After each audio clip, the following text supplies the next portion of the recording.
జబ్బుల్ని తగ్గించే వంటలు తెలుసుకునే ప్రయత్నం చేసే ఆరోగ్యాభిలాషులందరికీ నా హృదయపూర్వక నమస్కారములు. గతంలో మేము రోగాలు రాని రుచులు, ఆహారం ఆలోచన అనే పుస్తకాల ద్వారా జబ్బులు తగ్గించే వంటల గురించి మీకు పరిచయం అయి ఉంటాం. పుస్తకం చూసి వంటలు నేర్చుకోవడం చాలా కష్టం. అయినా సరే జబ్బులు తగ్గించే వంటల గురించి ఏ వంటల పుస్తకాలు లేవు కాబట్టి మేము ప్రత్యక్షంగా తయారు చేసి అనుభవించి తెలుసుకున్న ఆ వంటల విధానాన్ని మీకు అందించడం జరిగింది. కానీ ఎంతైనా పుస్తకం ద్వారా కంటే సీడీల ద్వారా ప్రత్యక్షంగా వంటలు చూస్తే ఇంకా బాగుంటుందనే ఉద్దేశంతో ఈ ప్రయత్నం ప్రారంభించాం.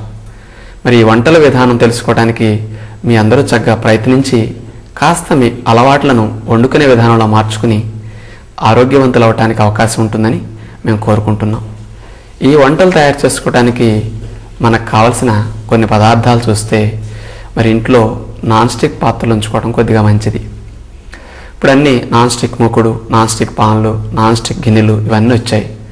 ఈ మూడు ముందుగా సిద్ధం చేసుకుంచుకోండి నూనె లేకుండా వండుకునే వంటలకి.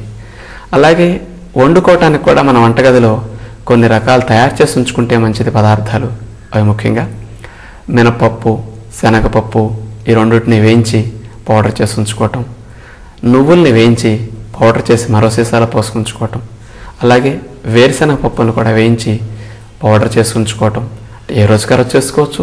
ఎవరన్నా ఉద్యోగస్తులు సమయం ఉండదంటే 2-3 రోజులకు 5-6 రోజులకు సరిపడన వేసుకోవచ్చు. కానీ ఫ్రెష్గా వేసినప్పుడే వాసనలు బాగుంటాయి. ప్రయత్నం చేయండి. అలాగే మనకి ఇట్లా కావాల్సినవి చూసుకుంటే ప్రెషర్ కుక్కర్ లాంటివి, చిన్న సైజు ప్రెషర్ కుక్కర్ తప్పనిసరిగా ఇంట్లో ఉంటే ఈ వంటలు వండుకోవడానికి చాలా తేలికవుతుంది. ఇలాంటి సామాగ్రి మీరు సిద్ధం చేసుకుంటే సరిపోతుంది. వీటితో మనం వండుకునే విధానంలో చూస్తే ఇంతకుముందు మీరు వండుకునే వంటల్లో కూర చాలా తక్కువగా వండుకునే అలవాటు అందరిళ్లలో ఉంటుంది. ఎవరినైనా కూర ఎంత తిన్నామంటే ఇంత తిన్నామని ఒక చేయ చూపిస్తారు. కానీ మేము ఎంత తింటామో తెలుసా మీకు? కూర తింటామంటే మీరు దడుచుకోవచ్చు బహుశా అంత అని చెప్తాం. ఎక్కువ కూర తింటే ఆరోగ్యానికి ఎంతో మంచిది. మరి ఇంతంత కూరలు తినాలంటే బోర్డు డబ్బులు అయిపోతాయి కదా అనిపించవచ్చు. మార్కెట్లో ఏవి చవకగా ఉంటే, ఏవి అందుబాటులో ఉంటే దాన్నే తినమంటాం. కానీ ఎక్కువ ఖరీదు పెట్టి కొనుక్కోమని చెప్పట్లేదు. పైగా నూనె లేకుండా, మసాలాలు లేకుండా, నెయ్యి లేకుండా వీటన్నిటినీ మనం మానేం కాబట్టి ఆ ఖర్చు మనకు అక్కడ తగ్గుతుంది. కాబట్టి ఇక్కడ కూరలకు రేటు పెట్టినా పర్వాలేదు. ఎక్కువ కూర తింటే చాలా లాభాలు ఉన్నాయి. అవి ఏమిటంటే సుఖ విరోచన అవుతుంది. ప్రతినిత్యం కూరల్లో ఉన్న పీచు పదార్థాలు చక్కగా ప్రేగుల్లో కదలికలు జరుపుతూ సాఫీగా బయటకు వచ్చేటట్టు విరోచనం చేస్తుంది. కూరలు ఎక్కువ తింటే యాంటీ కొలెస్ట్రాల్గా వర్క్ చేస్తాయి. కూరలు ఎక్కువ తింటే వెయిట్ త్వరగా పెరగరు. కూర ఎక్కువ తింటే షుగర్ వ్యాధి కూడా త్వరగా కంట్రోల్లోకి వస్తుంది. మొండి రోగమైన క్యాన్సర్ లాంటివి కూరలు ఎక్కువ తినేవారికి రాకుండా నివారించే తొక్కలో పీచు పదార్థాల్లో ఉండేవన్నీ కూడా యాంటీ క్యాన్సర్గా వర్క్ చేస్తుంటాయి. మరి ఇవన్నీ కూరలు ఎక్కువ తినటం వల్ల వచ్చే లాభాలు. అందుకని ప్రతినిత్యం ఏ కూర వండుకున్నా మీరు ఎక్కువ వండుకోండి. పైగా ఉప్పు నూనె లేవు కాబట్టి ఎంత కూర తిన్నా వెగటు పుట్టడం కానీ ఆయిల్ వల్ల వచ్చే వికారాలు కానీ రావు. అందుకని ఈ ప్రయత్నం చేయండి. ఇక ఈ కూరలు తినేటప్పుడు కూడా కొద్ది చిట్కాలు కూడా మనం ఇప్పుడు చెప్పుకోబోతున్నాం. ఈ వండుకునే విధానం మీరంతా చూస్తారు. ఇప్పుడు ఈ వండుకున్న విధానంలో కూరల్ని తినేటప్పుడు కొన్ని మార్పులు చేర్పులు చేసుకుంటే కొత్త వారి ఇబ్బంది లేకుండా కూడా తినగలుగుతారు. అవి ఏమిటంటే మొట్టమొదటిది, కూరలు కానీ భోజనం కానీ పుల్కాలు కానీ తినేటప్పుడు వేడివేడిగా ఉండటానికి ప్రయత్నం చేయండి. అంటే క్యారేజీలు పట్టుకెళ్ళేవారైతే హాట్ ప్యాక్లు కొనుక్కొని అందులో పెట్టుకునే పట్టుకెళ్ళండి. ఇంట్లో ఉండేవారైనా వంట అయిన వెంటనే హాట్ ప్యాక్లో సర్దుంటుకుంటే మంచిది.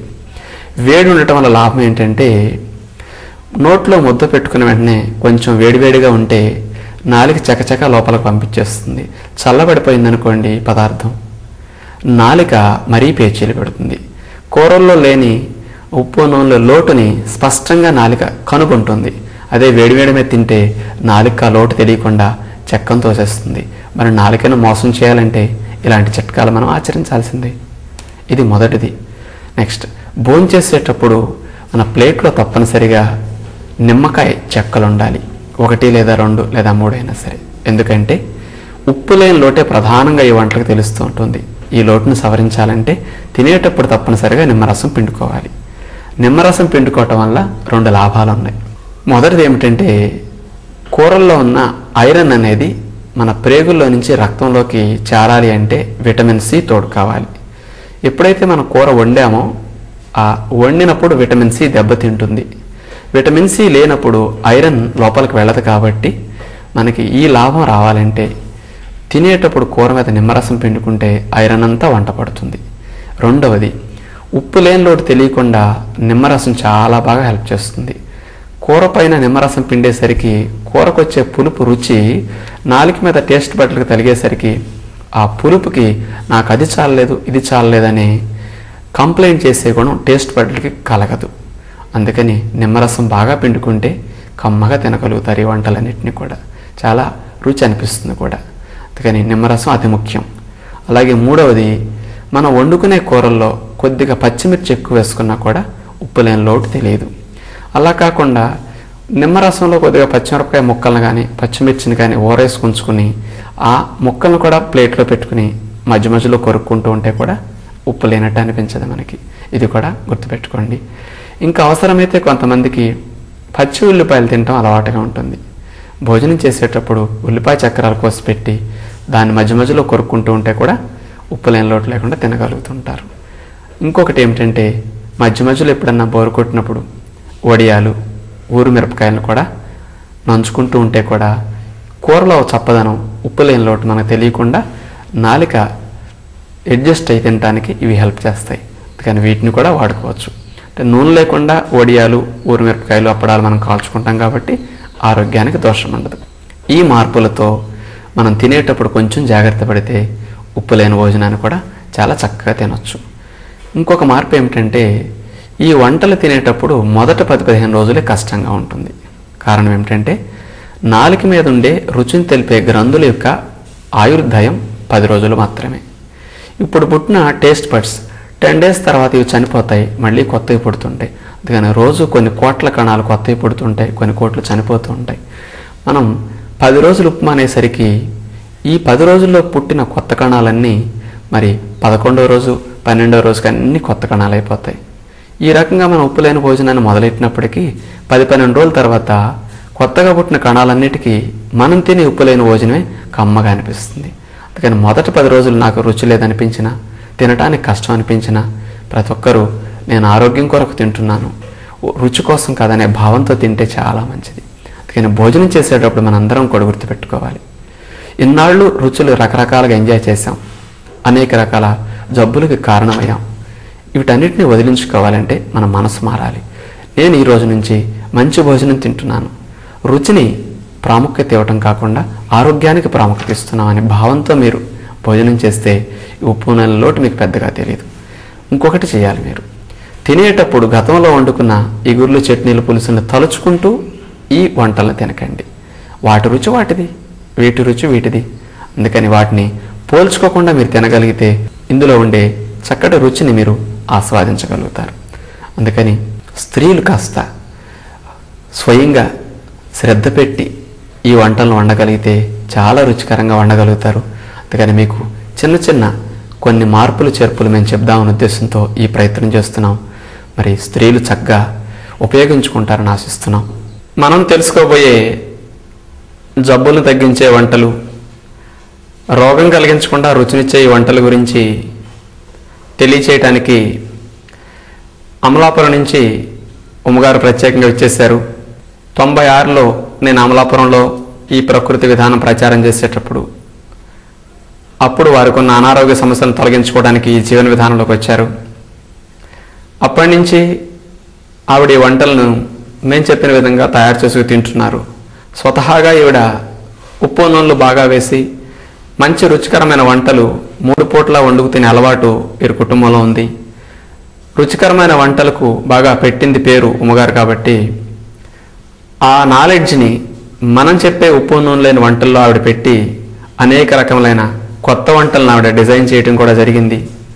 ఇప్పుడు నాకంటే ఏది బదులు ఏదేస్తే బాగుంటుందో వంటల విధానంలో కొన్ని మార్పులు చేర్పులు నేను తెలుసుకోగలిగాను. కానీ కొత్త కొత్త వంటలు తయారు చేసే ఖాళీ నాకు లేక నేనేదో సింపుల్గా కొన్ని వంటలు కనిపెట్టిన వాడినే తప్ప వెరైటీలు నేను చేయలేదు. మరి ఉమ్మగారు ఎంతో శ్రద్ధ తీసుకుని పూర్వం చేసుకునే వంటల్లో మార్పులు తీసుకొచ్చి మేము చెప్పే వాటిలో ఏమేమి వేయాలో వాటితో అనేక రకాల కొత్త వంటలను డిజైన్ చేశారు. ఇప్పుడు ఆవిడ చేతుల మీద కానీ వంటల కార్యక్రమాలు చేయిస్తే బాగుంటుందన్న ఉద్దేశంతో వారిని పిలిపించడం జరిగింది. ఇప్పుడు మీ అందరికీ ఉమ్మగారు చెప్పే ఈ వంటల విధానం అంతా ప్రాక్టికల్గా నేను చెప్తూ ఉంటే ఆవిడ చేస్తూ ఉంటారు. మీరు చూసి నేర్చుకోవచ్చు అనే ఉద్దేశంతో ఈ సీడీలను రూపొందిస్తున్నాం. ఉమ్మగారు ఇప్పుడు 9 సంవత్సరాల నుంచి సుమారుగా ఈ ఉప్పు లేని వంటను తింటూ ఎప్పుడన్నా తినాలనిపించినా ఫంక్షన్స్కి వెళ్ళినప్పుడు నలుగురు ఇబ్బంది కలుగుతుంది అనుకుంటే ఆ సందర్భాల్లో ఉప్పు తింటారు తప్ప సంవత్సరం పొడుగునా ఈ విధానాన్ని అప్పటి నుంచి ఆచరిస్తూ ఉన్నారు. ఇప్పుడు ఆవిడ అనుభవాలను మీ అందరికీ ముందు తెలియజేస్తారు. ఆ తర్వాత మేము ఉమ్మగారు చెప్పుకుంటూ ఈ వంటలు చేసే విధానం మీ అందరికీ చూపిస్తాం. నమస్కారం, నా పేరు ఉమా.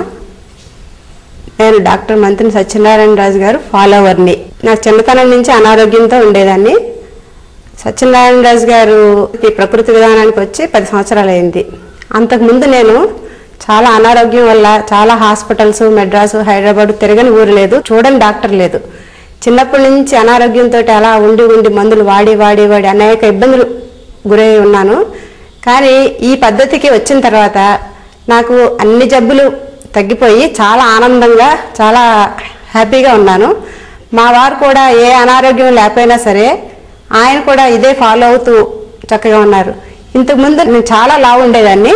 ఇంతకుముందు నన్ను చూసిన వాళ్ళందరూ ఏంటి ఇలా అయిపోయావు అని అడిగితే నేను ప్రకృతి విధానం చేశాను, ఈ పద్ధతికి వచ్చిన తర్వాత నాకు చాలా ఆరోగ్యంగా ఆనందంగా ఉందని, డాక్టర్ గారు చెప్పిన విధానాలను బట్టి నేను వంటలన్నీ చేసి ఆయన చెప్పిన వల్ల వింటూ పాటిస్తూ అప్పటి నుంచి ఇప్పటి వరకు కూడా 10 సంవత్సరాల నుంచి అదే ఆహారం తింటూ ఎవరికి ఏ ఇబ్బందులు వచ్చినా చెబుతూ ఈ వంటల్లోనే అనేక రకాలు తెలుసుకోవచ్చు అని చెప్పడం, ఈ విధానంగా చేయండి అమ్మగారు అనడం, నేనేమో చేసి చూపించడం, అదే విధానంగా చేసిన తర్వాత అందరూ చాలా బాగున్నాయి అనడం, ఆ దానా ప్రాక్టీస్ చేస్తూ అలా చేయగా ఇంకా తెలుసుకుని అదే విధానం అందరూ పాటించాలని చెప్పేసి ఆయన ఇంత కృషి చేస్తున్నప్పుడు నేను కూడా దానికి కొంత సాయమైనా చేయాలని కోరికతోటి ఆయన ఏది చెప్తే అది చేస్తూ ఆయన చెప్పిన చోటకల్లా వచ్చి నలుగురికి తెలియపరచాలని చెప్తూ చేస్తూ ఈ రోజు వరకు ఉన్నాం.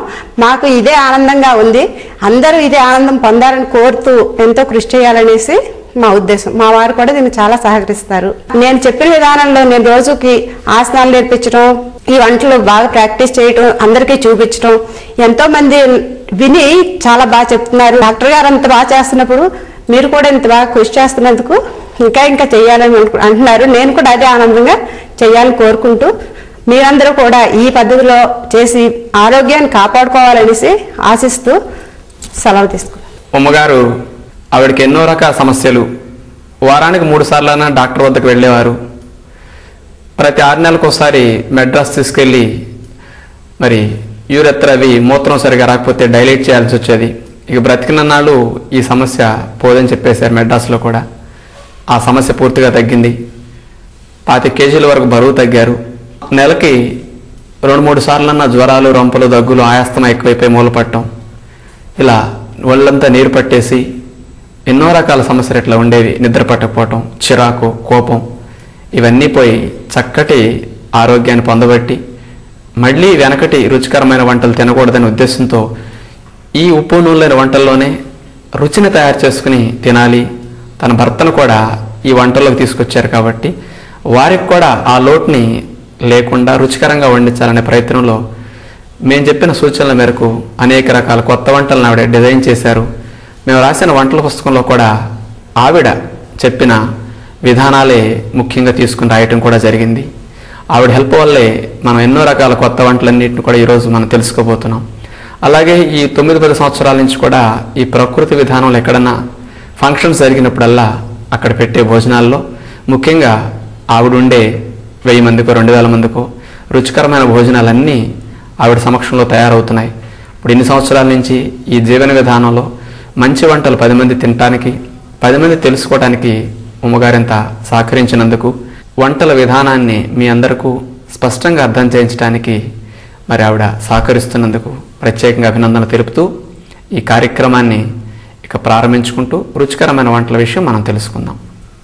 కూరలలో వేసుకునే పౌడర్ ఎలా చేసుకోవాలో తెలుసుకుందాం.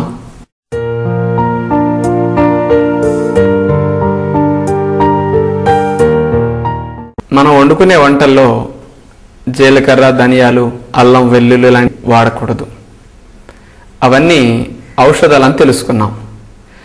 అవన్నీ వాడుకుంటే చక్కటి రుచి వస్తుంది, ప్రతినిత్యం వాటి వల్ల హాని జరుగుతుంది. కాబట్టి వాటిని వేయకుండా మనం వండుకునే కూరల్లో కమ్మటి వాసన వచ్చేటట్లుగా ఏం వేయాలి అంటే వేరుశనగ పప్పులు, మినప్పప్పు, శనగపప్పు, నువ్వులు, కరివేపాకు, ఈ 5టిని ఏ పాళ్ళల్లో తీసుకుని ఎలా పౌడర్ చేసుకోవాలో చూద్దాం.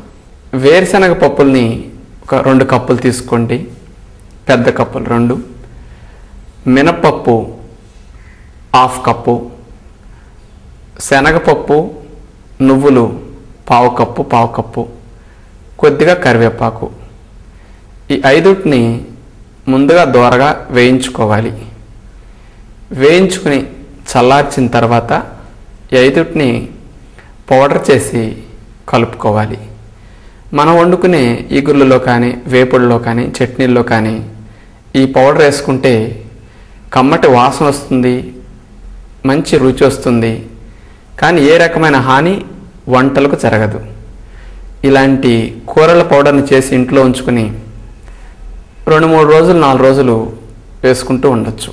అంటే ప్రతిరోజు చేసుకోవాల్సిన పని లేకుండా 5-6 రోజులకు ఒకసారి, వారం రోజులకు ఒకసారి అని చేసుకోవచ్చు. ఏదో ఇంకా కమ్మటి వాసన పోకుండా ఉండాలంటే 4 రోజులకు ఒకసారైనా తయారు చేసుకుని వాడుకోవటం మంచిది. కొంతమందికి పచ్చిమిర్చి కారం కూడా ఇందులో వేసుకుంటే బాగుంటుంది అనిపిస్తే పచ్చిమిర్చి ముక్కలను ఎండపెట్టి పౌడర్ చేసి ఆ కారం పౌడర్ని కూడా ఈ కూరల పొడిలో కలుపుకోవచ్చు. అన్ని రకాల గింజలు కలుపుకుని తయారు చేసుకున్న కూరల పౌడర్ని ఇప్పుడు ఒకసారి చూద్దాం.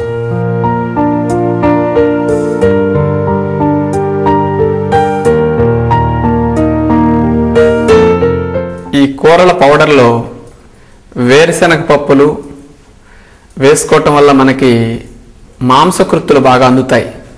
ఈ పౌడర్ని కూరలో వేసుకోవటం ద్వారా శరీరానికి అందవలసిన ప్రతిరోజు మాంసకృత్తులు మనం మంచిగా అందుకోవచ్చు.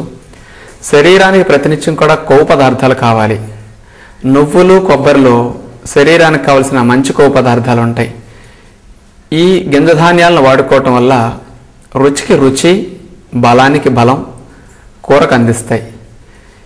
ఈ అన్ని రకాల గింజలు కలుపుకున్న పౌడర్నే అన్నిట్లో వేయాలని లేదు. కొన్ని కూరల్లో కానీ, కొన్ని చట్నీల్లో కానీ విడివిడిగా నువ్వుల పౌడరు, లేదా వేరుశెనగ పౌడరు, లేదా మినపప్పు, శనగపప్పు అచ్చంగా పౌడరు అట్లా అవసరం ఉంటుంది. అలాంటి సందర్భాల్లో విడిగా పౌడర్ చేసుకుని కూరలకు కలుపుకుంటే బాగుంటుంది. ఆకుకూరల విశేషాల గురించి తెలుసుకుందాం. కూరగాయలతో పోలిస్తే ఆకుకూరలు చాలా ఎక్కువ మోతాదులో పోషక విలువలు కలిగి ఉంటాయి. సుమారు 3 రెట్లు ఎక్కువ ఉంటాయని చెప్పొచ్చు పోషక విలువలు ఆకుకూరల్లో. కూరగాయలతో పోలిస్తే ఆకుకూరలు కూడా రేటు తక్కువ, అన్ని కాలాల్లో, అన్ని ప్రాంతాల్లో బాగా అందుబాటులో ఉంటాయి. కానీ ప్రతినిత్యం ఆకుకూరలు వండుకునే అలవాటు ఎక్కువ మందికి ఉండదు. ఏదో వారానికి ఒకసారి 2 సార్లు వండుకుంటూ ఉంటారు. కానీ మనం ఏ కూరగాయని జీవితంలో తినకపోయినా నష్టం లేదు, కానీ ఆకుల్ని తినకపోతే మాత్రం చాలా నష్టం ఉంటుంది. మన శరీరానికి కావలసిన అతి ముఖ్యమైన కాల్షియం, ఐరన్, విటమిన్స్, మినరల్స్ ఆకుకూరల్లో చాలా బాగా లభిస్తాయి. కానీ తప్పనిసరిగా ఇంట్లో అందరూ ప్రతినిత్యం ఒక ఆకుకూరని ఏది అందుబాటులో ఫ్రెష్గా ఉంటే దాన్ని తినవలసి ఉంటుంది. మనకు ఆకుకూరల్ని వండుకునే విషయంలో చూస్తే మధ్యాహ్న పూట వండుకోవడం మంచిదని చెప్పచ్చు. సాయంకాల పూట ఎందుకు వండకూడదంటే ఆకుకూరలో మాంసకృతులు ఎక్కువ ఉంటాయి. సాయంకాల పూట జీర్ణక్రియ మధ్యాహ్న పూట ఉన్నట్లుగా ఉండదు. పైగా మాంసకృతులున్న ఆహారం సహజంగా గ్యాస్ని రిలీజ్ చేస్తూ ఉంటుంది. కాబట్టి ఆ గ్యాసెస్ అవి నైట్ టైం నిద్రలో మనకి కదలికలు లేక కాస్త పేరుకుని నిద్ర లేచేసరికి పొట్ట బిగింపుతూ ఉంటుంది, కొంచెం అసౌకర్యంగా ఉంటుంది. పగటిపూట అయితే త్వరగా జీర్ణం అయిపోతాయి. రిలీజ్ అయిన గ్యాసెస్ కూడా మనం చేసుకునే పనుల్లో బయటికి వెళ్ళిపోతాయి. మరి ఈ ఆకుకూరల్ని ప్రతినిత్యం ఏ రకం అందుబాటులో ఉంటే దాన్ని పాలు పోసో, పెరుగు పోసో అలా వండుకోగలిగితే మనకి ఉప్పు లేని లోటు తెలియకుండా ఉంటుంది. అంటే కొత్తవారు ఈ జీవన విధానం ప్రారంభించేటప్పుడు జబ్బులను తగ్గించే వంటల్లో అన్నిటికంటే ముందుగా నిత్యం తినవలసిన కూరలు ఆకుకూరలు అని చెప్పచ్చు. కొత్తవారు చాలా తేలిగ్గా ఆకుకూరలు తినగలుగుతారు. ఎందుకంటే ఆకుకూరలో సహజంగా ఉప్పు ఎక్కువగా ఉంటుంది. ఎంత ఉప్పు ఎక్కువ ఉంటుందనటానికి ఒక ఉదాహరణ ద్వారా తెలుసుకుందాం. ఒక పెద్ద బౌల్లో కందిపప్పును ఉడికించి పెట్టండి. అదే కొలతలో ఇంకొక బౌల్లో ఆకుకూరను ఉడికించి పెట్టండి. రుచి కోసం ఉప్పు వేసే ప్రయత్నం చేస్తే ఆకుకూరలో వేసినంత ఉప్పు కందిపప్పులో వేస్తే కందిపప్పుకు చాలదు. కందిపప్పుకు సరిపడా వేసే ఉప్పుని ఆకుకూరలో వేస్తే ఉప్పు ఎక్కువైపోతుంది. మరి రుచికి ఒకే మోతాదు ఉప్పు 2 కూరలకు ఇవ్వాలి కదా, అలా ఎందుకు ఇవ్వట్లేదంటే ఆకుకూరలో సహజంగా ఉప్పు ఎక్కువ ఉంటుంది, కందిపప్పులో ఉంటుంది, కానీ ఆకుకూరలో ఉన్నంత లేదు. మరి చూసారా, సహజంగా ఇంత ఎక్కువ ఉప్పు ఆకుకూరలో ఉంది కాబట్టి ఈ ఉప్పు నూనె లేని వంటల్లో ఆకుకూరల్ని రుచికరంగా మనం తినగలుగుతాం. అందుచేతనే ఈ జీవన విధానం కొత్తగా ప్రారంభించేవారు ప్రతినిత్యం మానకుండా ఆకుకూరను ఒక భాగంగా చేసుకోవాలి. ఇక అలవాటైన తర్వాత మానమని కాదు, ఆ అలవాటుని ఎప్పుడూ కొనసాగిస్తూ ఉండాలి. మరి ఇలా ఆకుకూరల్ని మనం ప్రతినిత్యం తీసుకుంటే బయట నుంచి వేసుకోవాల్సిన మందులు, కాల్షియం మాత్రలు, ఐరన్ క్యాప్సూల్స్ ఇలాంటివి అవసరం లేకుండా సహజమైన రూపంలో మనకి అందించిన వారం అవుతాం. ఆకుకూరలు వండుకోవటానికి కూడా చాలా తక్కువ సమయాలు అయిపోతాయి. పైగా నూనె లేదనే లోటు తెలియకుండా ఉంటుంది ఈ కూరలు కూడా. ఎందుకంటే ఆకుకూరలు వండుకునేటప్పుడు ఎవరు నూనె ఎక్కువ వేసుకోరు, ఇందులో మసాలాలు కూడా వేయరు. అవి లేకుండా వండుకోవటం మనకి ఈ విధానంలో ఒక భాగం కాబట్టి ఆకుకూరలకు సహజంగా మీరు తినడానికి ఇవన్నీ కలిసి వస్తాయి. అంచేత ప్రతి ఒక్కరు పిల్లల దగ్గర నుంచి పెద్దల వరకు ఆకుకూరలను ప్రతినిత్యం వండుతూ ఉండండి. గ్యాస్ ట్రబుల్తో ఎక్కువ బాధపడేవారు కాస్త ఆ గ్యాస్ ట్రబుల్ తగ్గే వరకు మొదటి వారం 10 రోజులు మనం చెప్పుకునే గ్యాస్ ట్రబుల్ తగ్గించుకునే చిట్కాలను ఆచరిస్తే గ్యాస్ ట్రబుల్ తగ్గిపోతుంది. ఆ తర్వాత ఆకుకూరలు ప్రారంభించండి. గ్యాస్ ట్రబుల్తో ఎక్కువ బాధపడేవారు ముందు నుంచి ఆకుకూరలు తింటే కొంచెం సహజంగా గ్యాస్ ఎక్కువ రిలీజ్ అవుతుంది కాబట్టి కొంచెం ట్రబుల్ అనిపించవచ్చు, ఆ తర్వాత ఎప్పుడు కొనసాగించవచ్చు. మరి ఇలా మనం ప్రతినిత్యం ఆకుకూరలు వండుకునే విధానం ఎలా ఉంటే బాగుంటుందనే విషయం గురించి 1-2 ఆకుకూరలు వండుకునే విధానం గురించి మనం తెలుసుకుందాం. ఈ ప్రకారంగా మీరు ఇంట్లో కూడా ఆకుకూరలు వండుకుంటూ చక్కగా ఎంజాయ్ చేస్తారని ఆశిస్తున్నాం. తోటకూర వండుకునే విధానం తెలుసుకుందాం.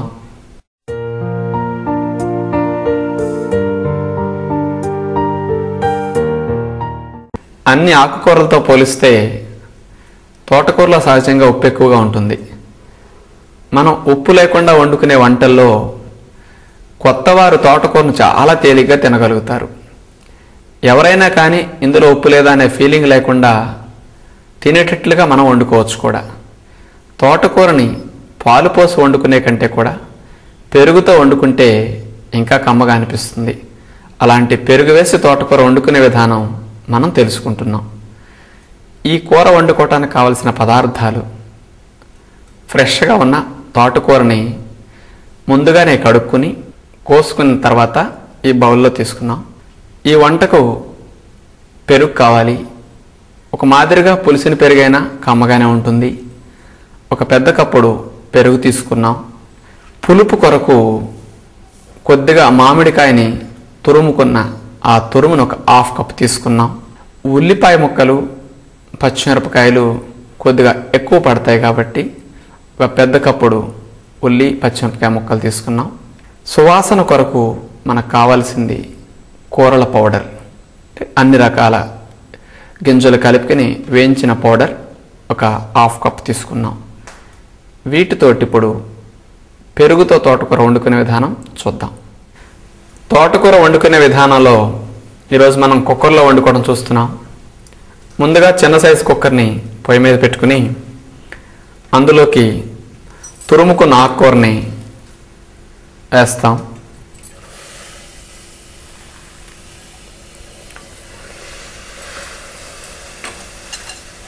అంటే బయట వండుకునే దానికంటే కుక్కర్లో త్వరగా అవుతుంది, బాగా మెత్తగా ఉడుకుతుంది, పోషక విలువలు బయటకు పోయేది కూడా తగ్గుతుంది.